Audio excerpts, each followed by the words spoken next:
Welcome learners to your science class. आज का topic है एक बेहतरीन ऑर्गन, एक ह्यूमन का बेहतरीन ऑर्गन जिसके थ्रू अभी आप मुझे देख पा रहे हो। Yes, you guessed right from this figure, we are talking about the human eye. सबसे पहले बात करते हैं human eyes. Human eyes God का सबसे अनोखा गिफ्ट है, कह सकते हैं हम। अगर लाइट को परसीव करना है, किसी चीज़ को हमें देखना है, तो eyes are the important organ. देखने के लिए we take it for granted, हम इसको समझ लेते हैं कि ये तो सबके पास होता है, but as we know they are blind peoples in the world, जिनको दिखता नहीं है, एंड यू नेवर नो कि उन्हें किस प्रॉब्लम से गुजरना पड़ता है। और हमारी इस आँख की बात करें तो ये एक अमेजिंग ऑर्गन है। क्यों? सबसे पहले बात करते हैं हमारे आईज़ में, ये आपको ये जो आईलिड्स दिख रहे हैं, इन आईलिड्स का फंक्शन क्या हो सकता है, किस लिए हैं? क्या ये सुंदरता देने के लिए है इंसान को? I guess not. इनका काम है कि जब भी अचानक से कोई चीज़ आपके आंखों की तरफ आती है तो आपकी आईलिड्स, आपके आई लैशेस बंद हो जाते हैं क्विकली, कि आईज़ को डैमेज ना पहुँचे। या जब भी धूल वगैरह उड़ रहा होता है काफ़ी, उस समय भी क्या होता है, उस समय भी अपने आप हमारी आँखें बंद हो जाती हैं, और ये आई लैशेस और आईलिड्स हमें बचाते हैं कि कोई भी डस्ट पार्टिकल हमारे आँखों में ना जा पाए। ओके, नाउ यहाँ पर आपको आईज़ का स्ट्रक्चर बना हुआ दिख रहा है। आईज़ के इस स्ट्रक्चर में अगर हम देखें तो हमें काफ़ी चीज़ें देखने को मिलेंगी। सबसे पहली चीज़, अगर हम अपने आँख को देखें तो इसमें ये आउटर बल्जिंग पार्ट, एक बाहर की तरफ उभरा हुआ, बाहर की तरफ निकला हुआ पार्ट हमें दिखाई देता है।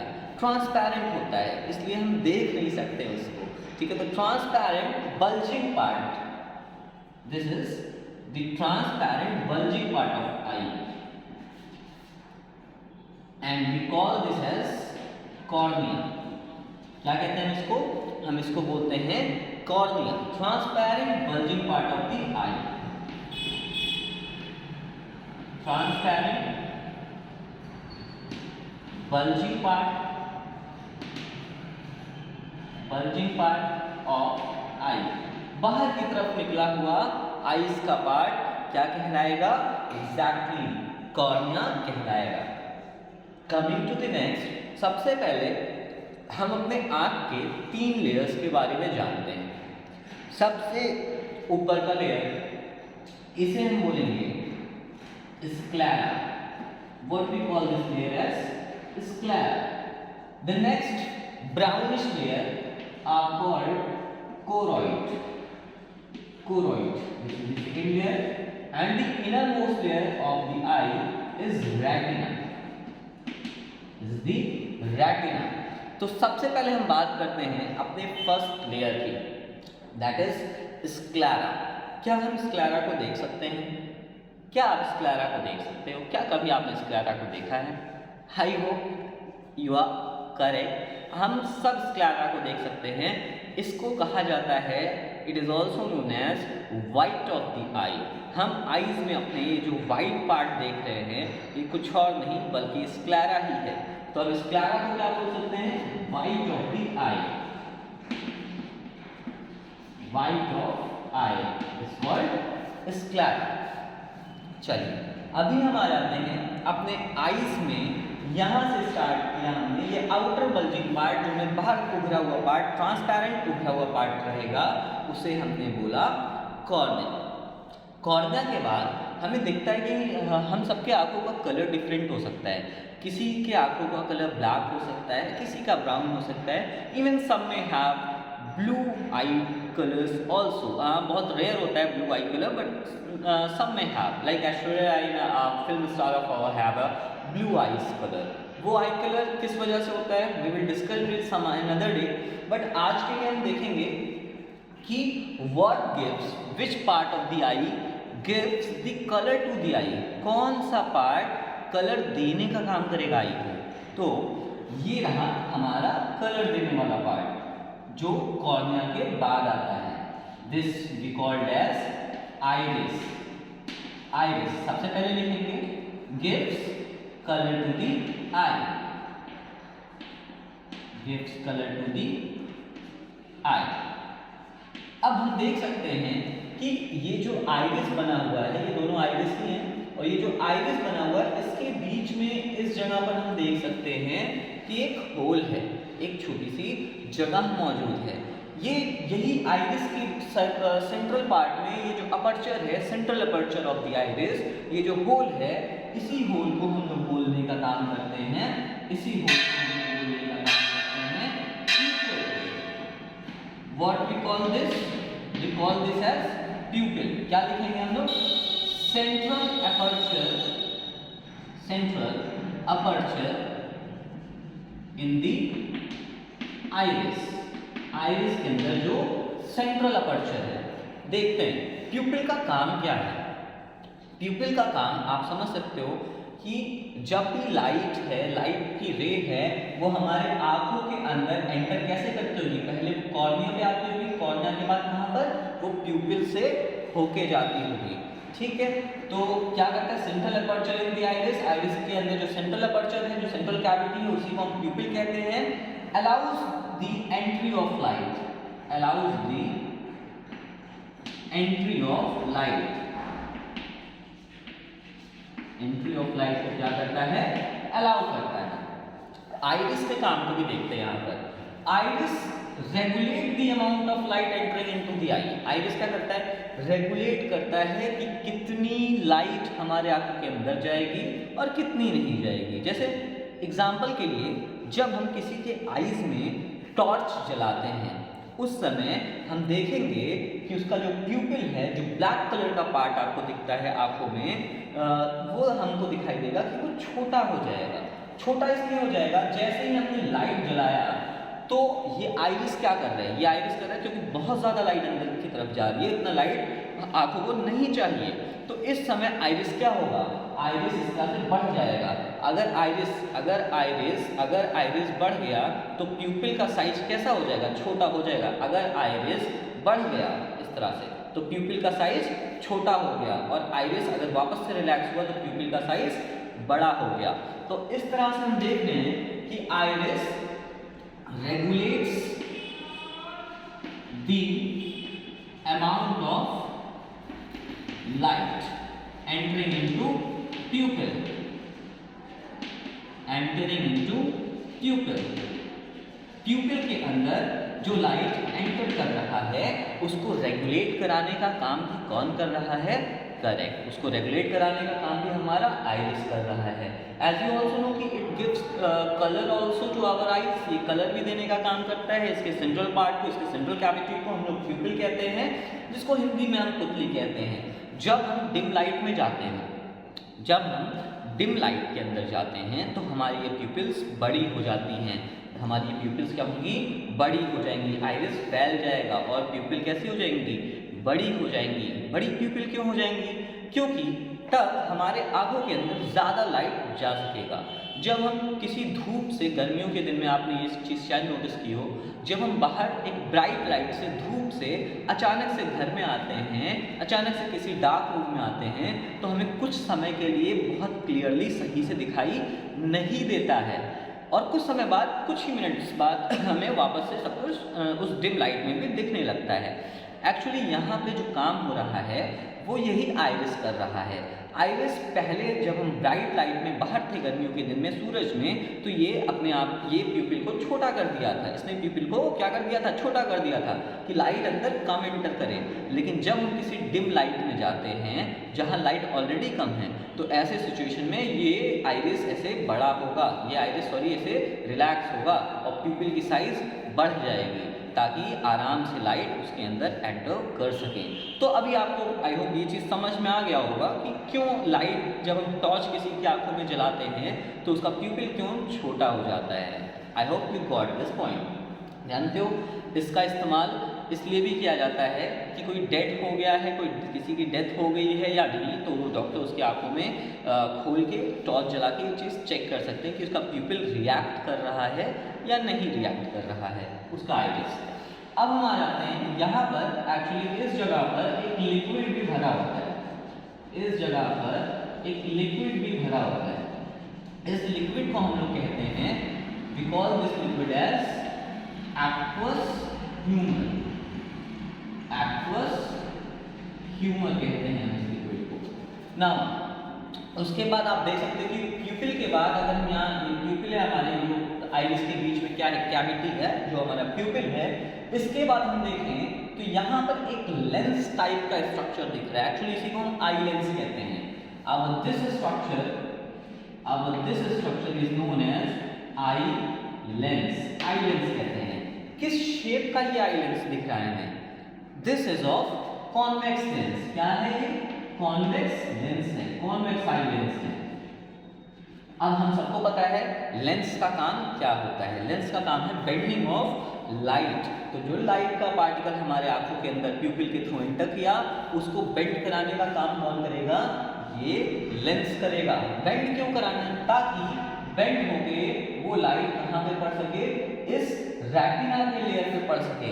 इसी वजह से हमारा आई लेंस क्या काम करेगा? Bending of light towards the retina. You can write it down, bending of light towards the retina. This is function of this. Bending of light towards retina. Bending of light towards retina. This is the function of the eye lens.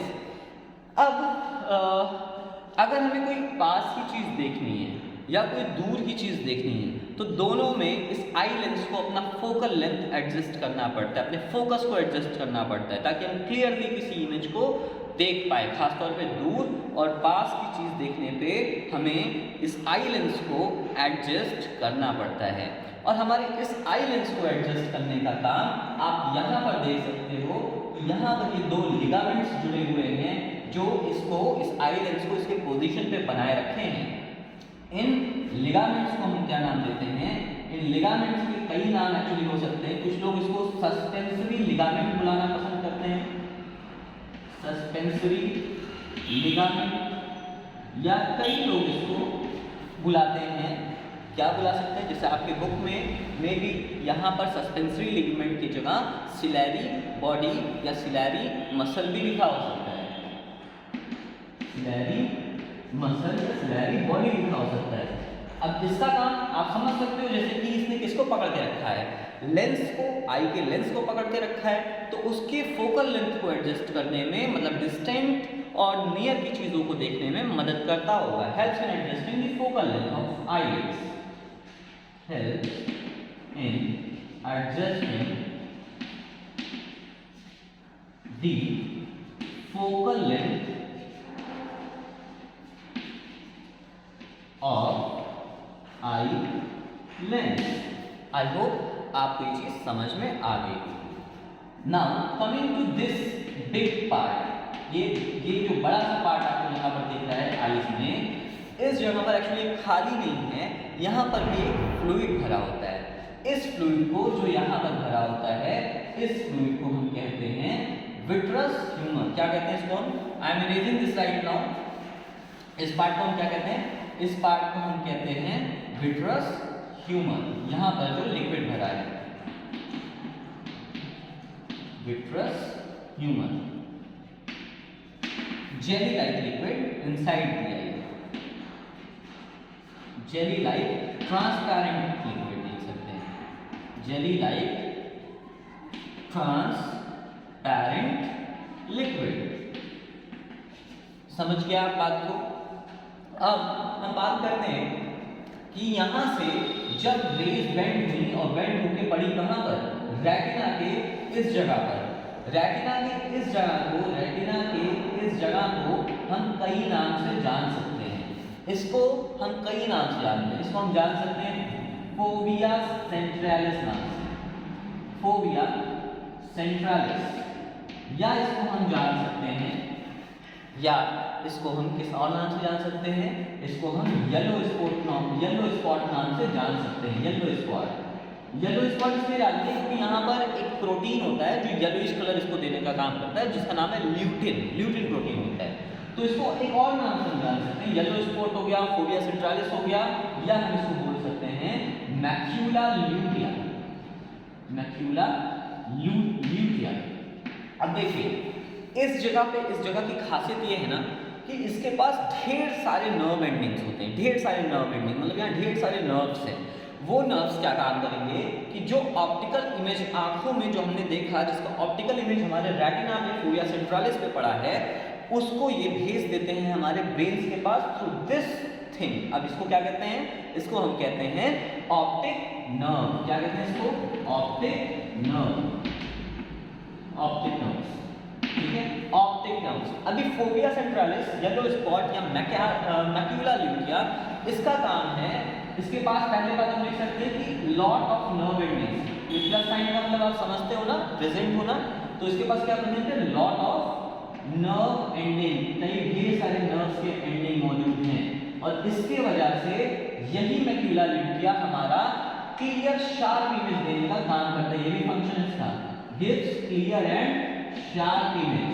सही से हमें दिखाई देगा और clear दिखाई देगा, gives clear and sharp image.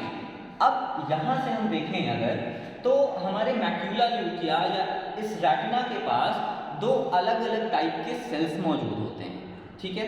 उन sales को जानने से पहले हम ये समझेंगे कि यहाँ पर ये जो ऑप्टिक नर्व और रेटिना, ये जो जगह है, यहाँ पर कोई नर्व एंडिंग, इस जगह पर जहाँ पर ये दोनों मिल रहे होते हैं, इस जगह पर कोई नर्व एंडिंग नहीं होती है, और जहाँ पर इस जगह पर जब कोई भी नर्व एंडिंग नहीं होती है, I am tracing this right now,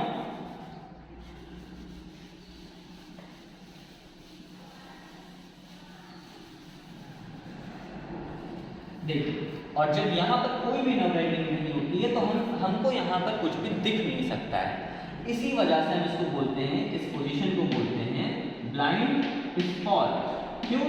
no image is formed here, no image can be formed here, no image can be formed here, यहाँ पर कोई भी इमेज बन नहीं सकता है। इस वजह से हम इसको क्या बोलते हैं? ब्लाइंड स्पॉट बोलते हैं।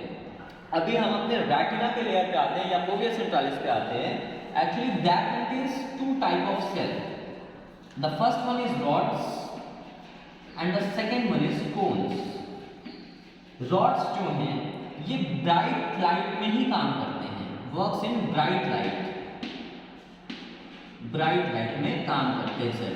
ये दोनों में rods and cones, rod and cone, sorry, this is a little mistake here, this works in dim light, rods works in dim light as well as bright light, दोनों में काम कर सकते हैं। cones हमारे works only in bright light, सिर्फ bright light में काम करने का है, किसका काम? cones का। एक्चुअली जो रॉड्स हैं हमारे, ये डिम लाइट में भी काम करते हैं और ब्राइट लाइट में भी काम करते हैं। क्यों? क्योंकि इनका फंक्शन एक्चुअली ये होता है ना कि ये क्या काम करते हैं? ये काम कर रहे होते हैं shape and size detection, shape and size detection. देखिए अभी कम है, लाइट कम है, अंधेरा है, तो अंधेरे में हम देख तो लेते हैं, अच्छा थोड़ा इस शेप का कोई दिख रहा है या कैसा दिख रहा है, हल्का फुल्का देख सकते हैं। लेकिन कोन्स जो है वो डिम लाइट में काम नहीं करते हैं। क्यों? क्योंकि it senses the colour of the object, colour of object. अब आप सोचिए, अगर डिम लाइट में आप हैं तो हो सकता है आप किसी का शेप साइज देख लें, लेकिन आप उसे कपड़ों का कलर तो नहीं देख पाएंगे ना। क्यों? क्योंकि our cones works only in the bright light, rods work in bright as well as dim light. समझ में आ गया आपको ये बात? So this amazing organs gives the perception of sight with the help of light. In our next topic we will be discussing about the defects of the human eye, कि human eye में क्या defects हो सकते हैं। Till now I hope you understand this topic. We will meet again. Thank you.